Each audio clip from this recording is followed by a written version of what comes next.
Hello there, love lights. This is Sandra Bear Davis, the Appalachian Medicine Woman. I hope you are having a beautiful and most blessed day.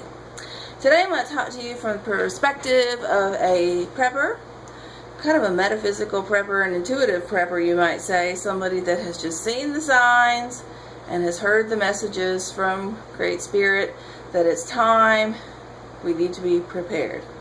So what I'm just going to talk to you about today is just some kind of cool things I'm prepping with today, what I'm doing, because, you know, I'm just a poor healer. I just don't make tons of money. I'm always blessed and taken care of.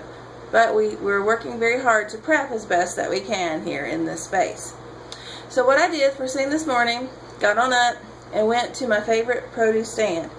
I have kind of a relationship with this produce stand for like the last 3 or 4 years. They know me, I know them, and I know particularly this one gentleman who's in a position of authority there that can give me a great deal. So I always kind of go over to the discounted section.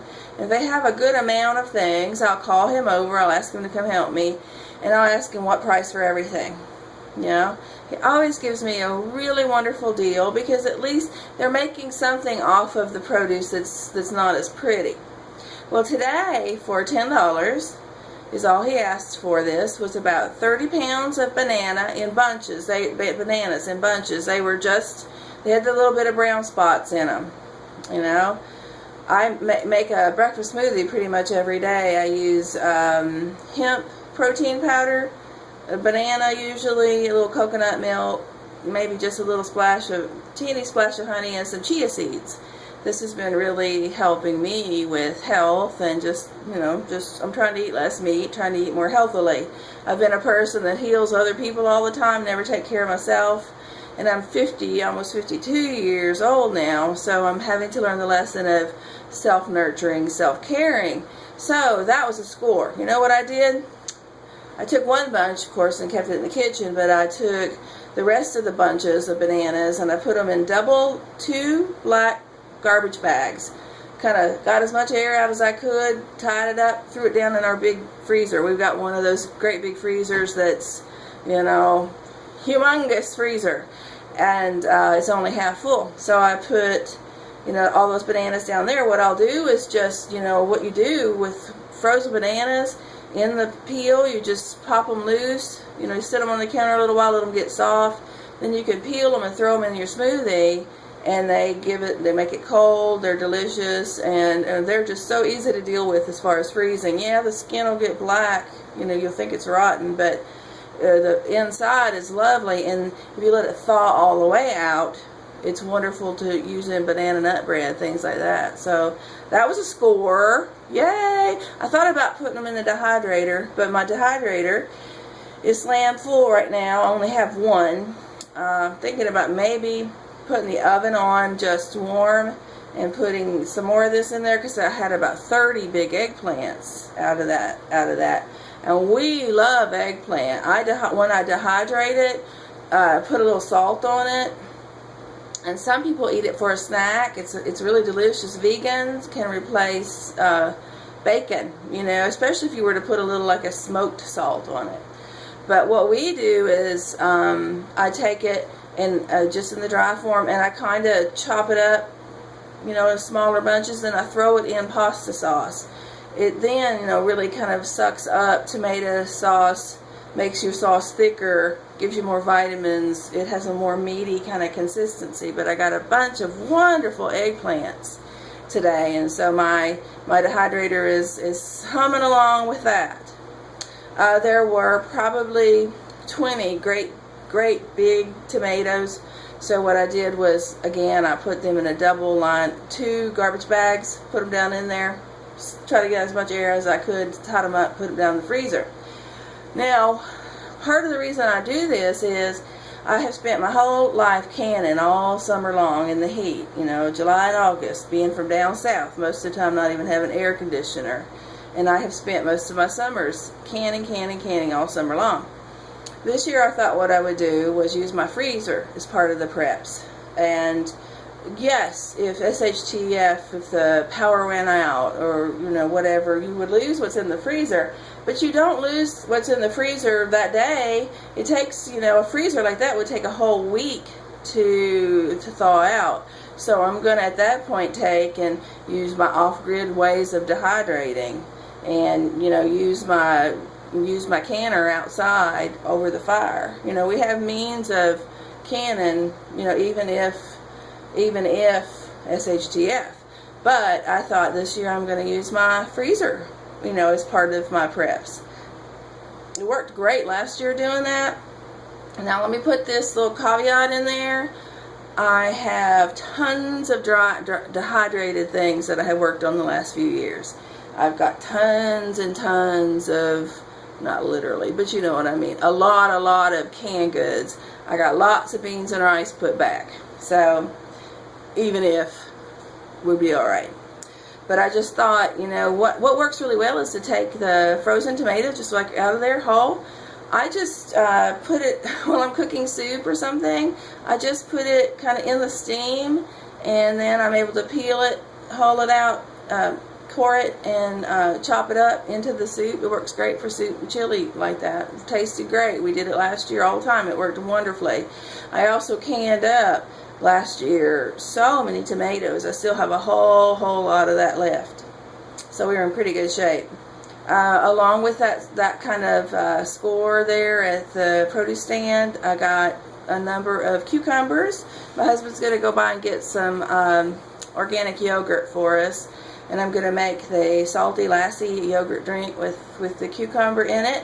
I had been on antibiotics, and right now I'm trying to eat a lot of probiotic type things, and I really love that salty lassi drink, that yogurt drink. So put some acidophilus back in my system. So I got plenty of cucumber that I can chunk up. We got a couple of melons that had a couple of spots on them, but we'll eat those, you know, we'll eat those right up this the next couple of days. I'll cut them up, put them in. I used to be a caterer for like 20-something years, so we would chunk up vegetables or whatever, put them in a gallon baggie, and they're fine in the fridge for a number of days. And we will eat on those, you know, as just fresh. What else did I find there? A couple of zucchinis. I think what I'll do with that is we'll just saute that with onion, and yeah, we'll just have that dish fresh. So tonight I think we'll have some fried eggplant. We'll have some zucchini and yellow squash sauteed up with onion and bacon, I think. And maybe a little rice with that, and I think that would be a pretty good summertime dinner. And then also, of course, we have I saved back a few of the great big tomatoes, so we can have some tomato slices. But that's big in the South to have tomato slices. Oh yeah, I got a huge amount of little green onions, like bundles and bundles and bundles and bundles of little green onions. Just like a few of them, maybe the leaf is just a little bit yellow, and they just, you know, put them in the discounted bin. So what I do with them is I cut off the root part and leave about a ½ inch. I'm going to let those I put them all in a big plate, the root part and the little inch part. I put them on a big plate, and what I'm going to do is just let them sit there for a day or two, kind of form a protective skin where it was cut. Then I'm going to take a long pot, you know, to plant vegetables in a little container pot, put some nice dirt in it. We got some compost back there, and then about every 1.5 inches I'm going to put one of those down in there, and just in a matter of days I'll have more green onions shoot on up out of there. So it's probably a good 120 onions or more. So we will have, I'm not wasting any of them. I'm just going to use all of those, because we really like, you know, to use green onions around here. So I'm going to get into some recipes later, because I was a chef, a caterer, and worked in restaurants and all that for 20-something years. So I'm a big old foodie, you know, you can tell. But I love to cook for people too. So then the green onion part of it, you know, the rest of it, I just chopped it into about a 1/4 inch chop, and then I just put it in a bag, you know, in a freezer bag, big gallon baggie. I got a big gallon baggie full of that, and I just freeze it, and after it's frozen I'll kind of bust it up a little bit, and then from then on I just reach into the bag and pull out what I want for some soup, or, you know, I use it in cooking once it's thawed out, it won't be that great to work with fresh. But I like it. You know, it worked out really well last year to have that. I also do that. I have a huge amount of chives coming on, so I'm going to do that as well. Chop them up. Those I will lay out on a freezer sheet, a baking sheet. Stick them in the freezer for an hour, maybe. Let them freeze separated, and then they're easy to work with. I'll just put them in a freezer baggie, put them in the door of the freezer, and then, you know, whenever, those work fine for like your baked potatoes and stuff. They taste a heck of a lot better than the dehydrated ones do for baked potatoes and things like that, because I'm going to chop them up very small, and they're yummy. They're just wonderful. I do, of course, dry, you know, a lot of herbs, dehydrate a lot of herbs, but I prefer the chives done up frozen like that. I think they taste more like fresh. So, of course, I will dehydrate and dry, and I have a lot of dehydrated and dried herbs. But I just watched a video the other day which was saying that'd be a great barter item, you know. I'm going to not even worry so much about gold and silver. You know, a little bit, right? But mainly I'm going to have dried herbs, and I'm going to have booze. We inherited a whole trunk full of booze from his dad's estate. But along with that, you see, I come from a long line of bootleggers, honey, moonshiners. So I know how to make it. You know, I go as far as making it into the wine, and I got some of that sitting back. And SHTF, because we use it a lot for medicine making. You know, back in the Appalachian folk hills, we use it a lot in our cough syrups and things like that. So if society ever collapses and I need to, I will be the one that's, you know, making the best moonshine you ever had. Okay. So, but right now, of course, that's not a legal thing to do, so we leave it alone. But the knowledge is still there on how to do it. So, and you know, I will do it if I need to make medicines. If this society has really crumbled and people are in dire need of help and aid, and you know, they're coming to me for cough medicines, they're coming to me for tonics and tinctures and things like that, and I have to make my own, I'll make my own. You know, that's how we roll around here. But for right now, I just mainly work with, you know, whiskey, things like that that we have on hand.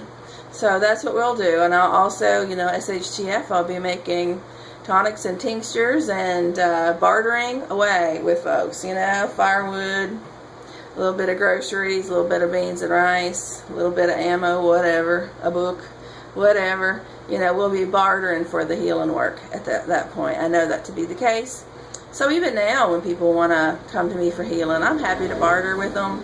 You know, I have a fee for what I do. It's an exchange of energy, but I love to barter for organic groceries and things like that. So I know that later on in society, humor is going to be called for. It's going to be the way you roll. So think about what you have, skills and abilities and goods and whatnot that you could barter. If you don't feel like you have anything right now, then develop it, right? Develop it. You can do it. You're smart. If you're prepping, honey, you are already ahead of the game. You smart one, smart cookie. All right. You have a beautiful and blessed day. I'll talk to you soon. I got to go get back to work. I got a lot of eggplant to do up. And I know there's probably stuff I forgot about, but blueberries and strawberries and stuff like that, I froze them. So it's all good. Mwah. Have a really great day. Talk to you soon. Bye.